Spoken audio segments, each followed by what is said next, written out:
Ils sont encore en Guadeloupe ou pas? Mais c'est sans... Est-ce qu'ils sont encore en Guadeloupe? T'as un compte certifié mais t'as pas de followers, tricheur. Les maisons disent sont des salopes, c'est pour ça qu'elles font des avances. Je ferai pas deux fois la même erreur. Demain, deux disqualifiés. On en parle Ah, tout les à l'heure. disqualifiés? Bon, on en parle des disqualifiés. Ah, on en parle Il y a maintenant 2 disqualifiés? Ouais. D'accord, vous avez les noms? Oui. Parce que vous avez les noms, j'ai les images. Ben, je sais Ah, très bien. J'ai les Vous images, avez vu et aussi. ça, ah oui, je pense que toute la Guadeloupe a vu. t'as un compte certifié mais t'as pas de followers, tricheur. Les maisons disent sont des salopes, c'est pour ça qu'elles font des avances. Je ferai pas deux fois la même erreur. Demain, On voulait en parler des disqualifiés, on va découvrir ces images. En fait, ça va être très clair, hein. On va juste recontexter.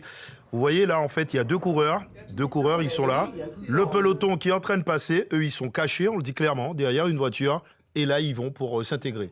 Donc, évidemment, ils ont été disqualifiés. On va revoir l'histoire autrement. Parce qu'on l'a aussi autrement, cette histoire, avec une moto. Regardez, ils sont dans le fond, là, dans le lointain. Vous voyez qu'il y a un qui est déjà quasiment sur la route. Voilà. On va revenir rapidement, Jazzy, juste rapidement, parce qu'on a envie de voir un peu... voilà, on revient encore. Ouais, parce ils sont derrière la voiture blanche. Donc là, on les voit très clairement. Donc il y en a qui disent que peut-être qu'ils se sont perdus, peut-être qu'ils se sont arrêtés pour besoin. Ils sont perdus peut-être au bon moment, au bon je sais endroit. pas. En tout cas, ils n'ont pas fait la boucle, sincèrement, et c'est scandaleux. On est d'accord, c'est scandaleux. Point. Ouais. C'est scandaleux. D'ailleurs, la sanction est sans appel. Et elle est... Alors, on peut citer leur nom quand même, puisqu'on n'a pas dit leur nom. C'est Niels Teniglo et Hub Van Kappel. C'est deux Néerlandais, bien sûr, de cette équipe néerlandaise, qui d'ailleurs avait gagné l'étape d'hier avec Sweeney. Delano et Delano Sweeney, il est de quel Oui, il est aussi de la même équipe. Oui. D'accord, mais il a fait tout le parcours hier. Oui. C'est pas ce que je dis. Non, mais je demande. Non, je demande. C'est pas dit que vous avez dit ça. Je demande. Bon, ok, il y a un malaise sur le plateau. Ok. Je sais pas. Non, on est d'accord que ça se fait Non, il n'y a pas. pas de Mais ça se fait pas. On est sur une course internationale, Je veux pas 2.2, mettre- ouais. ça ne se fait pas. Et puis, quand on a l'éthique sportive, c'est de la triche. Ça ne peut pas se faire. Et c'est irrespectueux. Ben, c'est respectueux de la compétition. Et il mérite c'est- la sanction. Et il mérite de rentrer tout de suite. Et puis, en tant que, là, je parle en tant que Guadeloupéen, hein, vous invitez des gens chez vous avec les efforts financiers que ça demande au comité régional, et ils vous remercient par ce genre de comportement. Je vous laisse imaginer comment est-ce que Frédéric Théobald, par exemple, ce soir, qu'est-ce qu'il doit avoir à Ouais, l'esprit, il doit. Ah oui. et quelle honte ces deux garçons font à leur équipe. Mais on se demande Et à ce leur qui est pays. passé dans la tête de ces deux garçons. Sérieux Dans franchement. une course internationale où il y a des caméras partout, il y a des photographes partout, Il y a un des hélico. il y a un hélico, il y a des mecs à moto qui parlent pour la radio. Ouais. Comment ils se disent on va se cacher? Surtout qu'ils ne sont pas super bien cachés. Si vol était malin, il n'y a pas de cas rien qu'un béo. Voilà, vous avez tout dit. Bon, vous avez tout dit. Une réaction, Bérénice, vous vouliez parler, non? Pas spécialement. Non, c'est anti-sportif, c'est tout. Deuxième édition de ce 74e Tour cycliste de la Guadeloupe. Bonsoir Jérôme. Ils sont encore en Guadeloupe ou pas? Mais c'est sans. Est-ce qu'ils sont encore en Guadeloupe? Les deux protagonistes les deux. Si c'est Yakou, il y aura pas de si. Yo j'ai pris avion. Si c'est Siwa, il y a la Jol au sol. André, Je sais pas, bon. C'est vrai que les maillots jaunes, Nous qu'à les font maillots flop. jaunes, ça devrait faire autre chose. on peut commencer par le Nous flop, qu'à font peut-être. flop, on foire. Le maillot jaune. On flop, on foire. Généralement, je n'ai jamais de flop, mais là, sincèrement, c'est faire un déshonneur à son pays. Que de faire ça. Mais on va. Bon, on va y revenir. On va revenir. Pour t'appeler Amsterdam à la nage. Ah, d'accord. Ok. On va y revenir, messieurs. Oui, c'est une image assez forte. Bonsoir, qu'on a vue. Rizzi. On aurait dû commencer par là. Ouais, mais je l'avais déjà dit. vous Mais m'avez c'est vrai, coupé. non, mais vous avez. Oui, mais je voulais tellement parler de ça. Donc on va suivre le conducteur quand même. Ouais, bonsoir. Bonsoir, Rizzi. Bonsoir. Bonsoir à tous. Et bonsoir, André. Bonsoir Jérôme, bonsoir Eddy, bonsoir à tous, bonsoir Bérénice. Et les Bonsoir autres. Bérénice. Bonsoir à tous. Bonsoir Commeuf. Bonsoir, Luc. Bonsoir Bérénice, bonsoir à tous. Et bonsoir Sully. Bonsoir à tous. Allez, sans plus tarder, le résumé de cette deuxième étape. Il y a le club. Hein. Bonjour à tous, c'est par un hommage appuyé à Bertin Bozor, l'ancien rouleur en soie et lamantinois, multiple vainqueur sur le Tour, que commence cette deuxième étape.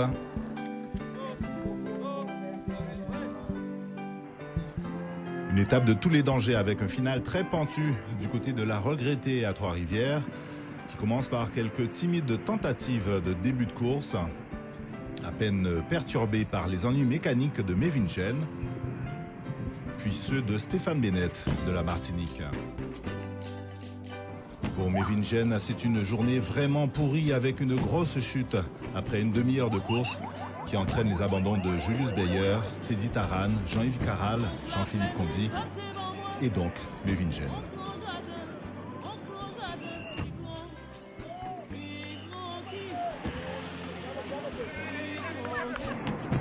Entre les chutes et les crevaisons, le passage dans les grands fonds a fait des dégâts.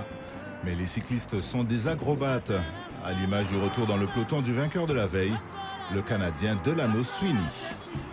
Ça n'est un secret pour personne, la TMC est venue pour la gagne et elle manque de tout perdre sur une calamiteuse séquence de changement de vélo. Celle qui a un problème à Le vélo l'arrière. ne sort pas. Qu'est-ce qui se passe avec le vélo? Pourquoi il est coincé là? Le vélo ne sort pas. Là, c'est problématique. Oh là là. Mais ça veut dire quoi qu'il sort pas le vélo? Ah non. Il faut faire un autre choix. On a un problème, il faut faire un autre choix. Prends le vélo de ton frère, prends le vélo de ton frère, Damien, mais on y Il faut faire un autre va. choix. Oh là là là là, mais qu'est-ce que c'est que ça? Ursel réintègre rapidement le peloton avant de récupérer son vélo de secours. Eh ben, il a crevé, donc pour ne pas attendre trop, il a changé avec son frère, mais le vélo a bégayé. Donc il a rechangé de vélo et maintenant tout va bien, il a son vélo normal avec le bras qui est adapté pour monter la regrettée, il n'y a pas de souci. Après plus d'1h30 de course, enfin 4 hommes arrivent à s'isoler. On retrouve aux premières loges le Colombien Gutiérrez, Johan Chardon de la Vendée-U, Kendrick Clavier de la CCD et Kazeri Adazak, le Polonais.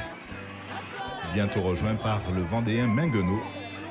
Les 5 hommes de tête ont 2 minutes d'avance sur le peloton au carrefour d'Aubin. Un peloton duquel sont sortis 8 éléments, avec notamment Dylan Will, Julien Chanfoc et surtout André Sardilla, le Colombien de Sartre, annoncé comme un épouvantail. Ils sont en intercalé à 54 secondes. Du côté de la TMC, il faut tout de suite réagir.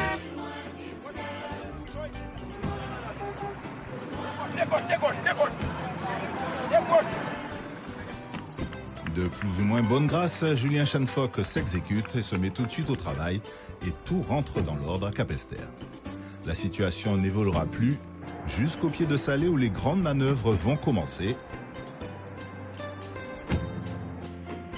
Adazak, toujours en tête, semble encore très frais, sans doute plus que les Colombiens. Des Colombiens qui se sabordent dans cette grosse chute qui laisse sur le carreau notamment Jérémy Delumeau, Grégory Zapata et Daniel Munoz qui va déstabiliser toute l'équipe colombienne. Mais avant la course continue et après le hors-d'œuvre salé, voici qu'Adazak aborde les pentes sucrées de sa potille. Salé, sucré, vous suivez ?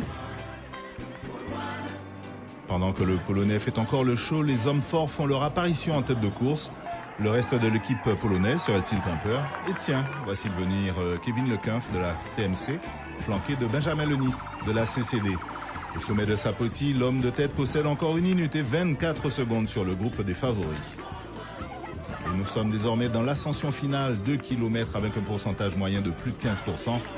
Adazak fait connaissance avec l'antenne et à cet instant, il doit sûrement regretter d'être venu. Je sais, c'est facile. Ursel et Leny côte à côte, la Guadeloupe retient son souffle. Pour Adazak, après Sapoti et Salé, c'est l'indigestion. C'est le Polonais, on va pas le regarder. Benjamin Leny qui s'accroche, on regarde pas le Polonais. Voici la tête de course, qu'est-ce qu'il va pouvoir faire à Taillandier? Est-ce qu'il va pouvoir l'aider? Gros relais de Taillandier, gros duel entre Leny et Ursel. Il a laissé partir Taillandier exprès. Il a laissé partir Taillandier pour obliger Leny à faire l'effort. Mais alors qu'on se prend à rêver d'un podium 100% Guada, revenu de l'arrière, le Polonais Jakub Kasmarek rejoint le trio guadeloupéen. Il faut faire le trou par rapport aux autres et s'accrocher. Le Polonais est fort, hein. On sent que... Il faut pouvoir suivre sa roue à lui. Il va passer Taillandier. Alors que le Polonais continue, il double Taillandier. Attention, il a fait le trou, il est en train de partir le Polonais. Il laisse sur place Benjamin Leny et Damien Ursel. Et le natif de Kalisz, c'est en Pologne, âgé de 31 ans, s'en va accueillir le magnifique succès de prestige, sûrement le plus beau de sa carrière, devant Benjamin Leny qui a gagné son bras de fer avec Ursel et Axel Taillandier qui prend la 3e place. Ursel est toujours pas passé. Est-ce qu'il va être quatrième? Taino Caillot qui finit là. Taino Top pour Caillot. Ursel, top pour Caillot. Alors madame, alors messieurs, comment on dit faire pchit en espagnol?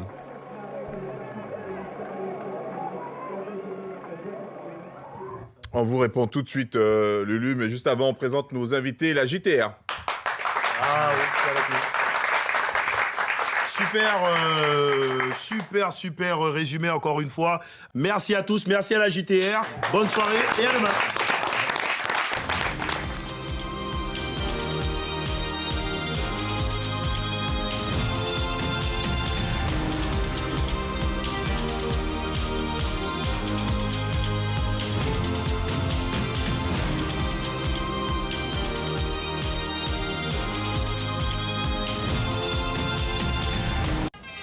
Guadeloupe la première.